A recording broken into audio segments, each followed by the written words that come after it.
Ganga versus মঙ্গা। গর্ভবতী বউ। একদিন গঙ্গা রোজকার মতন সবজি কিনতে বাজার যাচ্ছিল। যাওয়ার সময় ও দেখে একটা দুর্বল মেয়ে সবজি উঠাচ্ছিল। সে গর্ভবতীও ছিল। ওই গর্ভবতীর অবস্থা দেখে ওর খুব খারাপ লাগে। তাড়াতাড়িও ওর কাছে গিয়ে বলে, আরে আরে, এ কি মা, তুমি মা হতে চলেছ আর এত রোদের মধ্যে তুমি ভারী জিনিস তুলছো? তোমার শরীর আর তোমার পেটে যে বাচ্চাটা আছে তার শরীরের কি হবে বলো? এই বলে ও সবজি নিয়ে পাশেই এক জায়গায় ছাওয়াতে বসায়। ওকে ক্লান্ত দেখে বলে, আরে তোমার হাত দেখো তো, কোনো জোরই নেই। তোমার চোখও বসে গেছে। তুমি ঠিক সময় মতন খাবার খাও তো? হ্যাঁ, খাই। জানি না কি খাও। দেখো তো নিজের আঙুলগুলো কেমন সাদা হয়ে গেছে, শরীরে রক্তও নেই। আচ্ছা, তোমার নাম কি? ভূমি।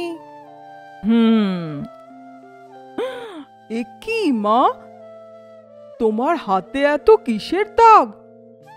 তোমাকে কেউ মেরেছে নাকি? না, মানে মানে কি হলো মা? আমি তো তোমার মায়ের মতন, নিজের মায়ের কাছে লুকাবে তুমি? এই শুনে ভূমি নিজের দুঃখ গঙ্গাকে কাঁদতে কাঁদতে বলে, কি বলবো মা, আমার শাশুড়ি কথায় কথায় আমাকে মারে, সব খেয়ে নেয়, তারপর যা বেঁচে সেই খাবার আমাকে দেয়, কখনো তো তাও দেয় না। আরে আরে লক্ষ্মী মা আমার, কাঁদে না, কত কিছু সহ্য করিস তুই।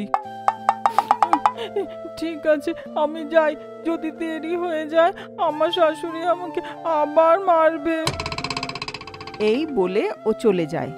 একটুক্ষণ পরে গঙ্গা সবজি নিয়ে রাস্তা দিয়ে যাওয়ার সময় ভূমির দেরি করে বাড়ি ফেরার কারণে ওর শাশুড়ি ওকে মারছিল। এই দেখে ও খুব রেগে যায়। উফ, এরা মানুষ না পশু? একটা গর্ভবতী মেয়েকে এভাবে মারছে। একে তো উচিত শিক্ষা দিতেই হবে। ভূমিকে মারার পর ভূমির শাশুড়ি ভূমিকে বলে, এই শোন, আমি ফিরে আসার আগে সব বাসন ধোয়া হয়ে যায়, যেন সব কাপড় ধুয়ে রাখবি, তা না হলে এই বেল্ট দেখেছিস তো? এই বলে আরাম করে ফ্যানের নিচে বসে টিভি দেখতে থাকে। ভূমির কিছুই করার ছিল না, ও বাসন মাজতে থাকে। তখন গঙ্গা ওখানে এসে পৌঁছায় আর ভূমিকে দেখে বলে, আরে আরে, এ কি মা, তুই মা হতে চলেছিস আর এত কাজ করছিস? তুই ওঠ, এইসব আমি দেখে নেব। না না মা, আপনি কেন? আপনার অসুবিধা হবে। আরে এভাবে বলছো কেন? আমার মেয়ে হলে আমি এইসব করতাম না নাকি? চলো, চুপ করে ওই চেয়ারে গিয়ে বসে পড়ো। গঙ্গা হাত ঘুরিয়ে একটা ম্যাজিক করে। সাথে সাথে ঘরের বাসন আর কাপড়গুলোতে প্রাণ এসে যায় আর নিজে নিজে ধুতে থাকে। ফ্রিজে রাখা আপেল, কিচেনে রাখা চাকু ভূমির সামনে এসে আপেল কেটে ভূমিকে খাওয়াতে থাকে। ঝাড়ু নিজেই ঘর পরিষ্কার করতে থাকে। এইভাবে গঙ্গা নিজের ম্যাজিকের দ্বারা পুরো ঘর সাজিয়ে গুছিয়ে ফেলে। তখন ভূমির শাশুড়ি ভূমিকে চেয়ারে বসে আপেল খেতে দেখে রেগে আগুন হয়ে যায়। ভূমিকে বলে, আহা মহারানী, ঘর পরিষ্কার করতে বললাম আর তুই তো আরাম করে বসে আপেল খাচ্ছিস। মানে শাশুড়ি মা, আমি পুরো ঘর পরিষ্কার করে দিয়েছি, আপনি নিজে দেখে নিন। আমার মুখে মুখে তর্ক করছিস?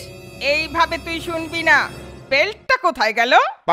বলে বেল্ট দিয়ে মারতে যায়, কিন্তু ওই বেল্টটাতে প্রাণ এসে যায়। ও উল্টে ওকেই মারতে থাকে। পুরো ঘরে দৌড় করিয়ে করিয়ে খুব মারে। মার খেয়ে ও চেঁচাতে থাকে আর পুরো ঘরে চেঁচাতে চেঁচাতে দৌড়াতে থাকে। হায় রে, হে ভগবান, কেউ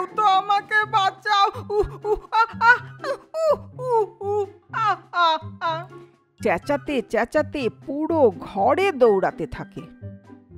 ওকে মেরে মেরে বেল্ট ছিঁড়ে যায়। তাতে শাশুড়ি একটু স্বস্তি পান। বেঁচে গেছি রে বাবা, বেঁচে গেছি। ভগবান, এই ভালো হয়েছে, এই বেল্টটাই ছিঁড়ে গেছে। তখনই ওখানে পড়ে থাকা একটা লাঠিতে প্রাণ এসে যায়।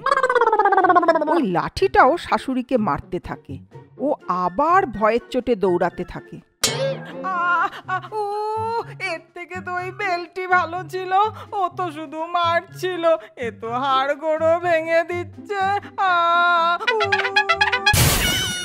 এই বলে ও দৌড়াতে দৌড়াতে ক্লান্ত হয়ে পড়ে আর একটা চেয়ারে বসে। আর তখনই ওই চেয়ারেও প্রাণ এসে যায়। চেয়ারটা ওকে উঠিয়ে নিয়ে ফেলে দেয়। তারপর ওই লাঠি আর চেয়ার দুটো মিলে ওকে মারতে থাকে। দৌড়াতে দৌড়াতে শাশুড়ি ক্লান্ত হয়ে যায়, জল পিপাসা পেয়ে যায়। তখন গ্লাস নিয়ে জল খেতে যায়। গ্লাসেও প্রাণ এসে যায় আর ও শাশুড়ির মুখে জল ছিটিয়ে দেয়। তখন ও কাঁদতে থাকে। হে ভগবান, এটা কি হচ্ছে, এটা কি হচ্ছে? এই দেখে ভূমি শাশুড়ির জন্য জল নিয়ে আসে। তখন গঙ্গা ওকে বলে, কি হলো রঙ্গাম্মা, একটু সময় মার খেয়েই তোমার এই অবস্থা? তাহলে ভাবো, এই বেচারি মেয়েটা দিন রাত এই বাড়িতে কাজ করে। এই মেয়েটার কি রকম লাগে? আমি সব বুঝতে পেরেছি, আমাকে মাফ করে দাও। এখন থেকে আমি বউকে খুব যত্নে রাখবো, ওর খুব দেখাশোনা করব। হ্যাঁ, হ্যাঁ, তুমি যদি না করো তাহলে এরা তোমার দেখাশোনা করবে।